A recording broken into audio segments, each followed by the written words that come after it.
to December's edition of Green Fingertips here at Markeaton Garden Centre. And here we have with us our garden guru, Mark Smith. Hello, Liz. Hi, I see there's a lot of Christmas trees here. Yes, it's that time again, Christmas tree season, where we're just talking about Christmas tree care and the different types that you can buy. So right here we've actually got 4 different types of Christmas tree. I know that you're thinking they all look the same. I was actually, So first ones first, sorry for leaning across you there, but the first ones, this is the traditional Norway spruce, one that we have for hundreds of years now. In a warm room, in a modern warm room, they're not really suitable. You've got to keep it kind of cool, almost like how we are outside here, that kind of temperature, and then it will keep the needle happily. We still get a lot of people buying the traditional spruce because it's traditional, because you get the smell, and if you do look after it properly, it will keep the needles for quite a long time. And they're always really good shapes as well, and they're a lot cheaper than the more popular Nordmanns. The second one, this is a bit of a beast. Ow! Wow!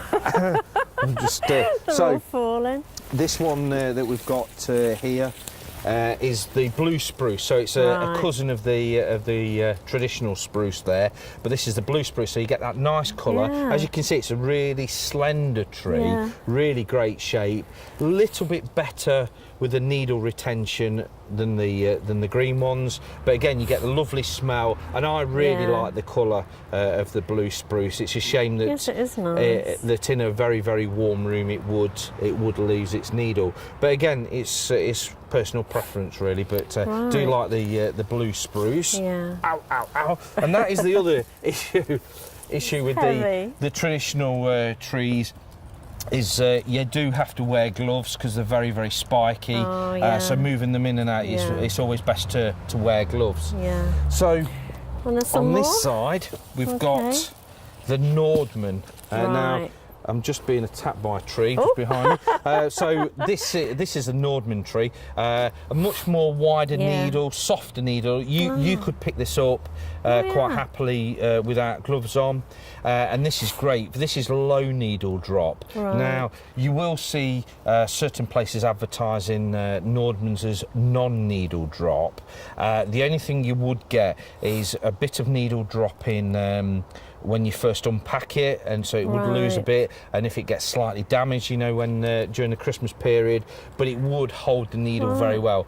If it's against a radiator or a heat source and the tree dries up, then it would also lose some needles. So it's a bit of common sense really with the thing. But I love the Nord. The only downside I see with the Nordmanns is, again, while we've been filming here this morning, we've had customers, and a lot of the trees are too wide for people, so it's very difficult getting a nice slender tree like you do with the traditional Norway spruce. But other than that, great for modern houses, warm houses. These will keep the needles really well. But if it's too wide for you, this is what's called a Fraser Fir.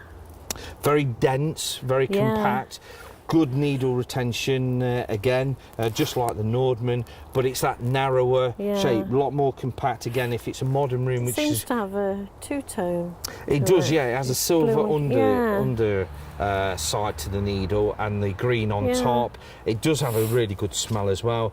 But again, this is a good option if Nordmanns are just too wide. If you can't find a narrower tree, this is always a great option. These are becoming very popular. We have actually got it's the smallest garden centre in Derby, but we have the most trees. We have over 1,000 trees here at Markeaton, so we've got a great selection, and you should find a tree to suit. In terms of Christmas tree care, it's always ideal, regardless of whatever tree you buy, is if I can just turn this over again without trying to kill myself. is you'll always get a few branches, they would be taken off.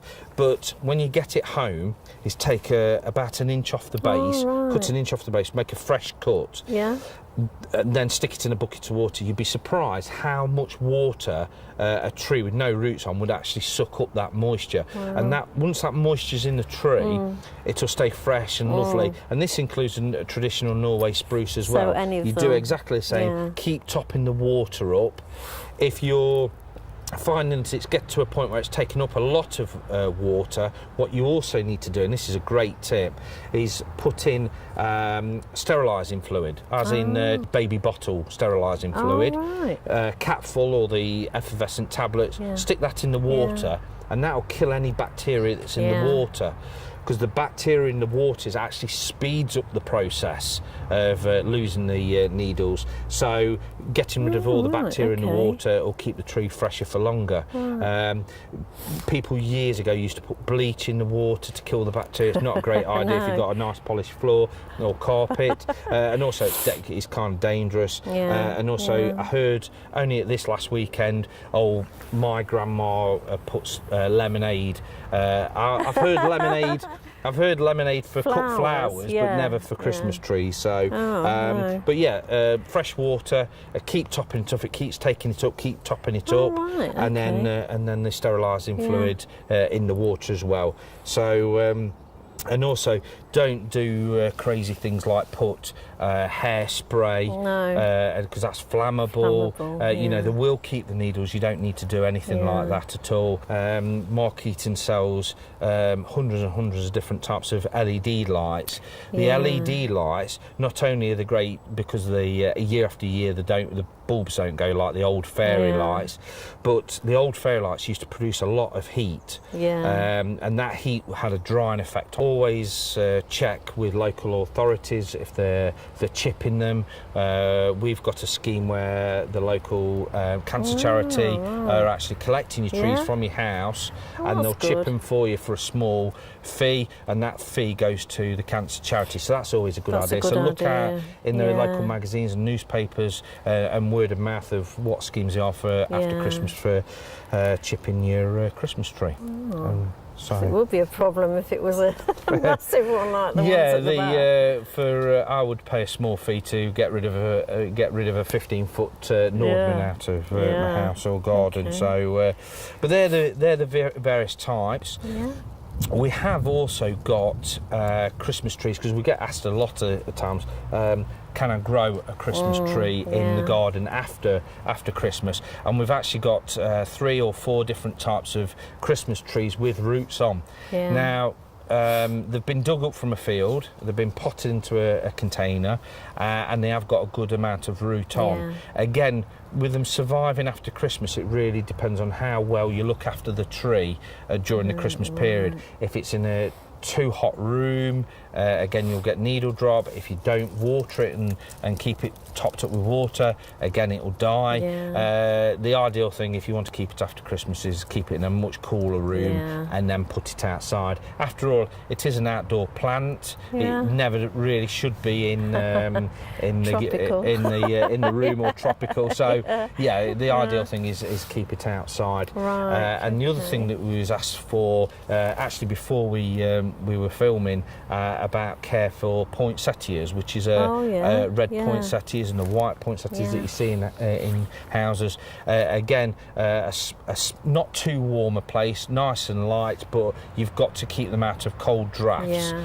You have poinsettias, you buy them from the shop or the garden centre, you have them in a drafty area and it kills them immediately. So just a comfortably warm room in a very light position, and your poinsettias will last right the way through the Christmas period. But do take care when you buy them from the shop. If it's on a very, very cold day or frosted day, I wouldn't bother. I'd leave it a day or two until it's milder weather. Today's perfect, in fact, for buying poinsettias. But if it's a very frosty day, I wouldn't bother. Just leave it for another day. Right. Okay. So, if you want to visit the garden centre, what are the contact numbers? Well, the telephone number is on the screen right now for Markeaton Garden Centre and the Potting Shed tea room. and you can find us on Facebook, which is a great way of finding out what we're doing, the new things that we're getting in. You search for in the Facebook search bar Markeaton Garden Centre, and you'll find our page, and you can send photos, you can send us emails. If you've got any problems in your garden, we can answer those on future programmes. That'll be a really good thing to do, but photos and film are always a good thing like that.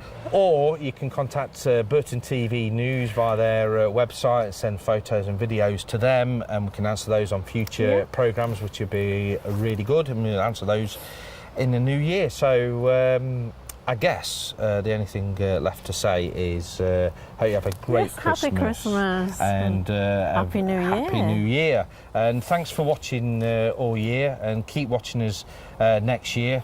I'm sure we'll get it right at some point. So thanks for watching. So that's the end of green fingertips, and we'll see you probably next year. Thank you. MP and Peg videos or any peg, yeah. Any Winnie peg Peg will do.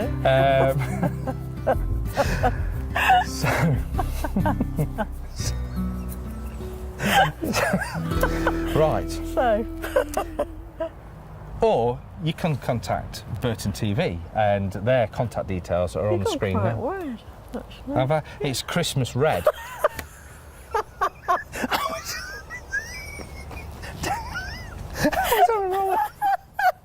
Sorry. Do you want to start again? Yeah, You made we'll me start again. Start again. Or you contact. I'm in Cologne. Be a bit prickly. Yes, it would. Right. Or you can contact Burton TV News via their website.